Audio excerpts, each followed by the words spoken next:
Hello guys, അപ്പോൾ ഇന്നലെ season മാറിയായിട്ട് നമ്മളെല്ലാവരും പുഷ് ചെയ്യാൻ തുടങ്ങിയിട്ടുണ്ട്. അതേപോലെ ഞാനും എൻ്റെ സ്ക്വാഡും പുഷ് ചെയ്യാൻ ഇറങ്ങിയാണ്. അതിൽ നോക്കുമ്പോൾ അപ്പുറത്തെ ടീം നോക്കുമ്പോൾ ഹാക്കർ വന്നിട്ടുണ്ട്. നമുക്കൊന്നും ചെയ്യാൻ പറ്റില്ല. വാൾ ഹാക്കും ഉണ്ട്, മൂവ്മെൻറ്റ് ഹാക്കും ഉണ്ട്, എല്ലാം ഉണ്ട് ഗൈസ്. എൻ്റെ സ്ക്വാഡ് ഞാൻ വെറും 5 സെക്കൻഡ് കൊണ്ട് ഗൈസ് അവൻ വൈപ്പാക്കുന്നത്. ഇതെല്ലാം അവൻ്റെ നമ്മളെ റീക്യാപ്പ് പോകും ഗൈസ്. നോക്കുമ്പോൾ ഗൈസ് ഞാൻ പറഞ്ഞ പോലെ വാൾ ഹാക്കും ഉണ്ട്, മൂവ്മെൻറ്റ് ഹാക്കും ഉണ്ട് ഗൈസ്. നമുക്കൊന്നും ചെയ്യാൻ പറ്റില്ല. എന്തായാലും അടുത്ത കളി സ്റ്റാർട്ടായിട്ടുണ്ട്. എന്തായാലും അവനെ അടിക്കാം. നമുക്ക് വിചാരിച്ച് നമ്മൾ വിൻചെസ്റ്റർ എടുത്തിട്ടുണ്ട് ഗൈസ്. എന്തായാലും നമുക്കിവിടെ ഹൈഡ് ചെയ്തിരിക്കാം.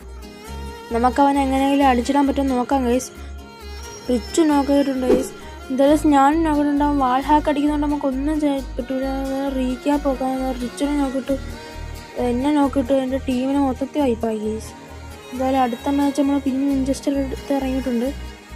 ഇത്തവണ നമുക്ക് അടിക്കാൻ പറ്റുമെന്ന് വിചാരിച്ച് പോയി അവൻ വാൾ ഹാക്ക് വെച്ച് തലമുറ പൊടിച്ചിട്ടുണ്ട്. എന്തായാലും റിച്ചു നമുക്ക് ഈ സാധനം ഇട്ടിട്ടുണ്ട്. ഒരു പെണ്ണ് റഷ് ചെയ്യുന്നുണ്ട്. നമുക്ക് അവളെ അടിച്ചിടാൻ പറ്റുമെന്ന് നോക്കാം. തോക്ക് എടുത്തത് നമ്മൾ അടിച്ചിട്ടുണ്ട്. നമ്മൾ ലോ HP ആയതുകൊണ്ട് നമുക്കൊന്നും ചെയ്യാൻ പറ്റില്ല ഗൈസ്. എന്തെങ്കിലും നമ്മുടെ ടീമിലാണെങ്കിൽ ഒരുത്തം മാത്രമല്ല, അവനും പെട്ടിയായിട്ടുണ്ട്. അപ്പോൾ വീഡിയോ ഇഷ്ടപ്പെട്ടെങ്കിൽ ലൈക്ക് ഷെയർ സബ്സ്ക്രൈബ് കൊടുക്കുക. അപ്പോൾ നിങ്ങൾക്ക് ഇങ്ങനെ ആക്കണമെന്ന് കമൻറ്റ് ചെയ്തു.